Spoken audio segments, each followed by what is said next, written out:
Ever since Keefe D got arrested for Tupac's murder, Hey, Keefe, Metro Police, come over here. Channel 13 has obtained body cam video of when Metro Police took Dwayne Keefe D. Davis into custody. On Thursday, September 28th, a Nevada grand jury returned an indictment against Davis in the murder of rap icon Tupac Shakur. a lot of people has been wondering, is Diddy next? And 50 Cent sort of heightened that conversation after he posted this on his Instagram, essentially telling Diddy to lawyer up and that Diddy got Tupac set up. And Keefe D himself has not been shy about implicating Diddy in his Tupac murder plot. He essentially states that Diddy put up $1 million for Tupac's head and the wolves came to collect. And that's why we're here today, to discuss, is there any proof outside of Keefe D's word that Diddy is involved in Tupac's murder? You see, this entire situation started in 1991 when Keefe D and Diddy first met at an Usher video shoot.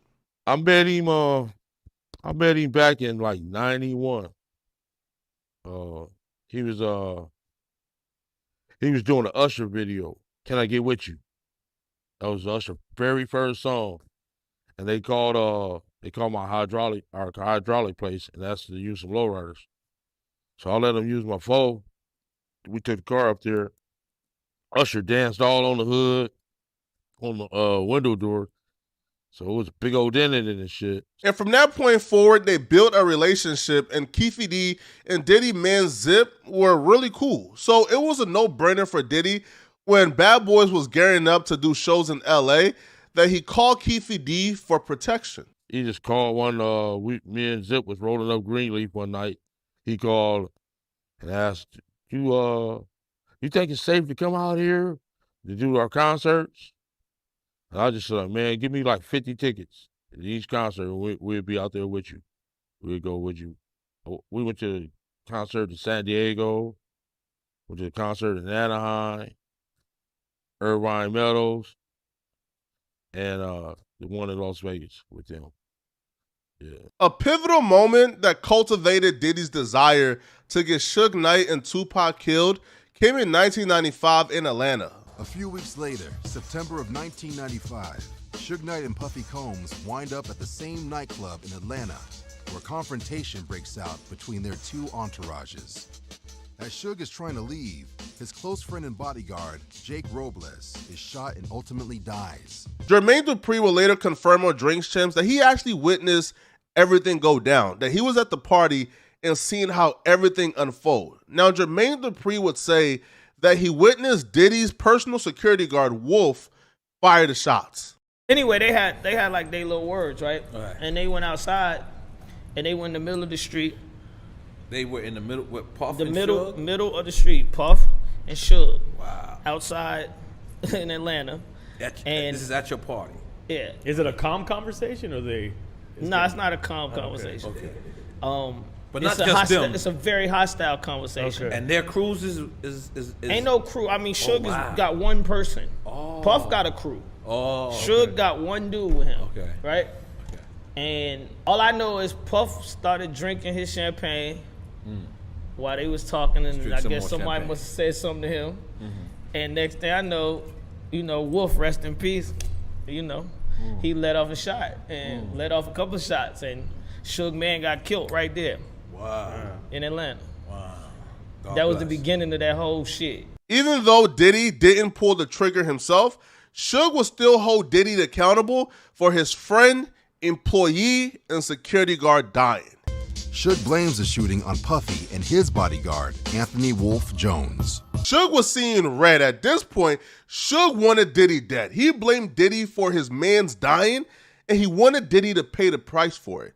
So about 2 months later, on December 16, 1995, Suge, Pac, Dre, and all of Death Row was at a Christmas party. And they seen an associate of Diddy called Mark Anthony Bell. And they beat up Mark Anthony Bell because Mark Anthony Bell wouldn't tell them where Diddy house in LA was. Associate of Puffy's named Mark Anthony Bell claims he was taken upstairs and beaten by Suge Knight, Tupac, and other members from Death Row. According to Mark Anthony Bell's statement to the LAPD and the FBI, Suge Knight was trying to find the whereabouts of Puffy Combs' family residence in Los Angeles.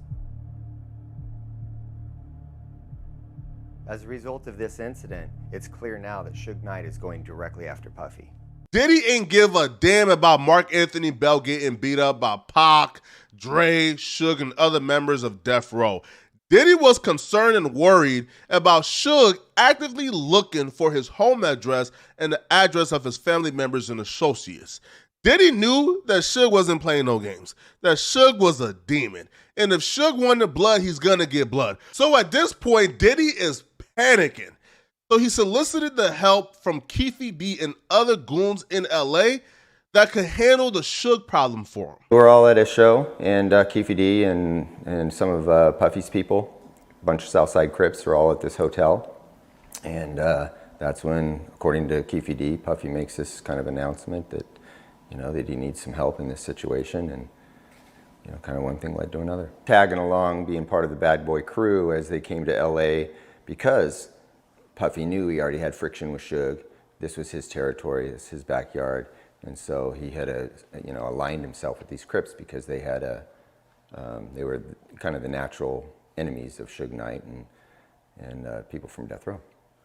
Okay, so at this time, Puff is stressing about everything. He's got everything. He's worried that something's gonna happen. Mm-hmm. So then, what happens at the second time he actually gets serious with Keefe D? Well, the second time, I believe, was at Greenblatt's up on Sunset, and Keefe D says that Puffy pulled him aside and basically solicited his assistants to take care of Suge. And of course, Tupac's name came up, and he was kind of added to the list, according to Keefe D. Diddy wanted Suge and Pac gone because he was terrified for his life and for his family's life. Now, Diddy wanted to prove to the Southside Crips that his money was good, and he was so serious about this that he would put up $5,000, according to an informant, for anybody who could bring back a Death Row chain to him. But not just bring back the chain. Diddy wanted to send a message to Suge that he was only going to pay the $5,000 if they took the Death Row chain from off the neck of a Death Row employee. In July of 1996, 7 months after the alleged beating of Puffy's friend in Los Angeles, a group of Southside Crip gang members encounter a group of rivals, the Mob Piru Bloods, at a mall south of LA. The Mob Piru Bloods were associated with Suge Knight, and in their group at the mall is a guy named Trayvon Lane, a close friend of Suge's, and he's wearing a Death Row necklace that Suge Knight only gave out to his inner circle of friends. One of the Southside Crips, a guy named Orlando Anderson, sees this coveted medallion around Trayvon's neck and steals it. And then obviously Orlando Anderson snatching Trayvon Lane's chain that day at the mall led to Tupac, Trayvon Lane, and other Death Row members jumping Orlando Anderson when they seen him in Vegas after the fight. And then obviously that led to Orlando Anderson, Keefe D, and others retaliating on Tupac by shooting and killing him. They're walking through the MGM Grand when they encounter Orlando Anderson, the Crip who had stolen Trayvon Lane's Death Row medallion a couple of months earlier. Trayvon Lane just happens to be with Tupac when they spot Orlando Anderson loitering in the crowd. Trayvon Lane whispers something into Tupac's ear, and immediately Tupac runs over and attacks Orlando Anderson.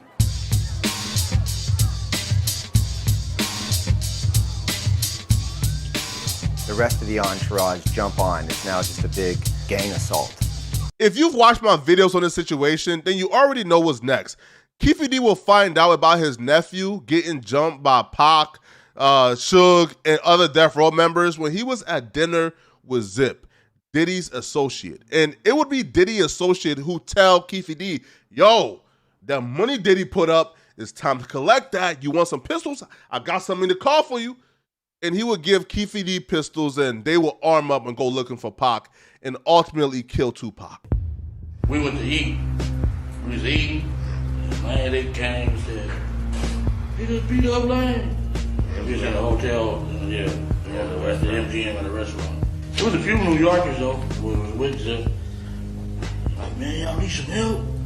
Well, we got this. That's what they said? You guys aren't out in Vegas then with that intention. That's not why you're in Vegas. No, we've been going to the fights since Pat days, the 80s. So y'all geared up to go to Vegas, and y'all was going anyway. Not even knowing who else was going to be down there. Not knowing if Pac and shit was going to be down there. We didn't have no pistol. Shit, it was right there. It's a perfect opportunity, baby. That was Zip talking? Yeah. Because of what happened with Yeah. Because he told me in the lobby that he had some James. Almost 2 decades after the murder, when they brought Keefe D in for the proffer agreement, detectives wanted to hone in on Diddy, and they wanted to connect Diddy to this because they believe that Keefe D may be telling the truth, and Diddy was connected. So they put Keefe D on a plane, flew him to New York. They was with Keefe D as undercover, wired Keefe D up, and Keefe D was sent on a task and a mission to get a confession out of Zip they can use to link Diddy to the murder. I agree. All accounts I hear from about Von Zip is a good dude. This is what y'all forgot Keefe D did.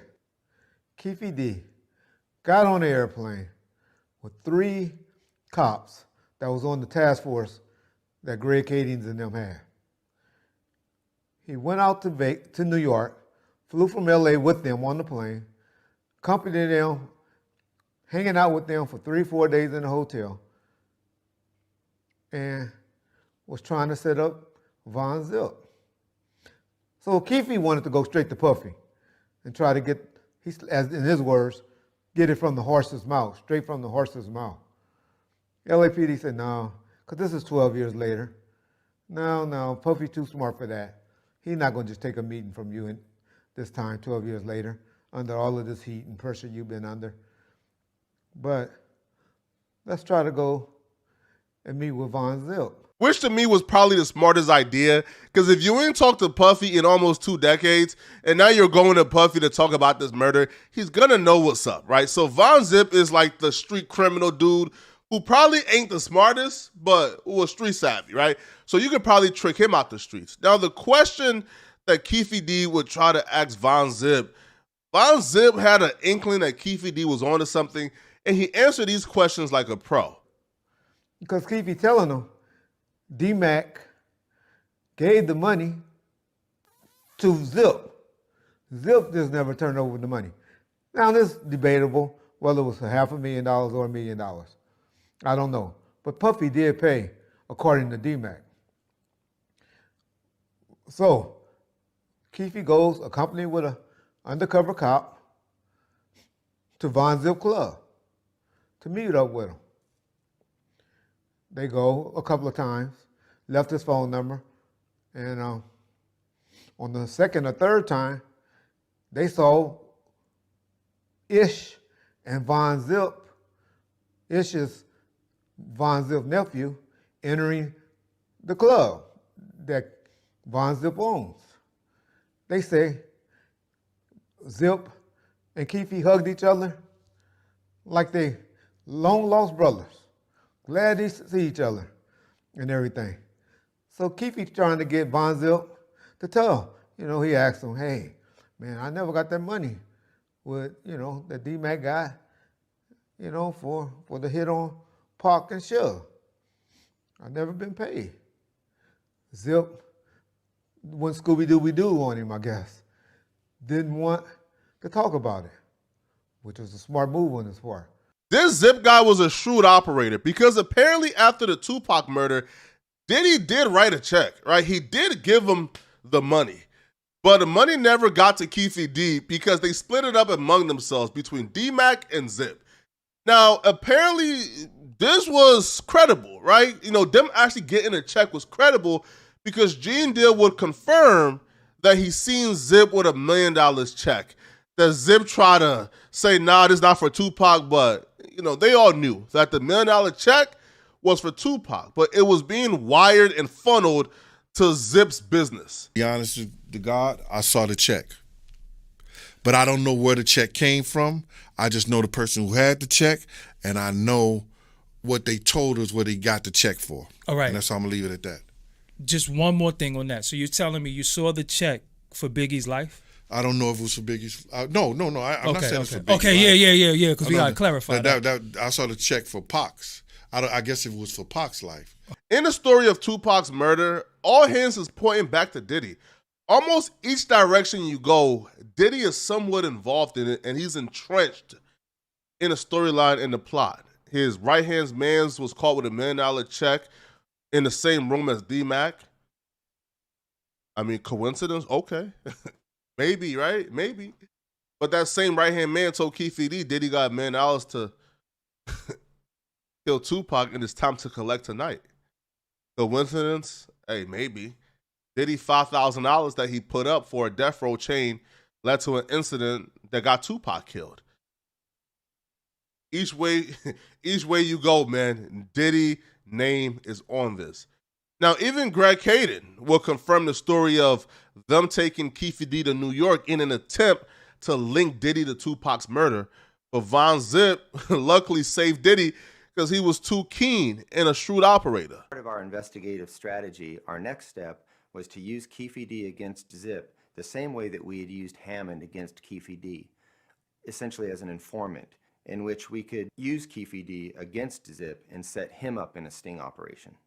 Using our federal funding and resources, on June 17th of 2008, we escorted Keefe D back to New York. We had identified the nightclub that Zip owned, called the Zip Code in Harlem. We waited until the opportunity presented itself to introduce Keefe back to Zip. On the second attempt, we succeed. Zip shows up at the club, Keefe D's there, and the two of them unite after many years. After some small talk and reacquainting themselves with one another, Keefe suggests that they resurrect their prior drug relationship. The interesting thing about this is when Keefe D confronted Zip or approached Zip about being paid for Tupac's murder, Zip didn't act oblivious and like, what, huh? Like most innocent people would, right? Like if somebody comes to you and tell you, hey, bro, you owe me $1 million because I killed this person for you, and you had no idea what they were talking about, you would act, huh? You would act puzzled. Zip didn't act puzzled or oblivious. He was, he knew what Keefe was talking about, but he was kind of, working the inner workings of the conversation to not incriminate himself because he didn't trust Keefe. So Keefe couldn't get him to really say anything about the Tupac murder. So then Keefe tried to implicate him in a drug deal, which Zip was smart enough to say, hey, talk to my nephew about that, bro. You feel me? I ain't worried about that, man. All right, now, Diddy did indeed deny all of this, though. I do have to say this before we end the video. Diddy was on a Breakfast Club, and he called it absolute nonsense. Now, it was this documentary that claimed, which we know wasn't true. Yeah, check this out. We don't talk about things that are nonsense. We don't even entertain nonsense, my brother. So we're not even going to go there with all due respect, but I appreciate you as a journalist asking. Thank you. Because listen, 7 years ago, I'd have been like, yo, did you hire somebody to kill Pac? But no, you do it like a journalist. Yeah, no, I mean, we wouldn't even get into nonsense like that. You know what I'm saying? It's nonsense. Which we never believed, by the way. Yeah, thank you. That was such a weak way of asking a question. Like, don't ask the question if you're going to preface it with, oh, we know that's nonsense, that's not true. But did you have something to do with Tupac being killed? So, and listen, that's the facts. That's why LAPD at some point believed Diddy may be involved with Tupac being killed. And that's why they took Keefe D to New York, right? So y'all let me know. What do you guys think? Do you guys think this is true? Is it not? Let me know, right? But if you're still watching, man, click on this video somewhere on my screen to find out why an upset Logan Paul snapped on Brandon Schaub for saying this about Dylan Dennis' lawsuit. I'm going to see you guys in this video, all right? I'm out of here, folks.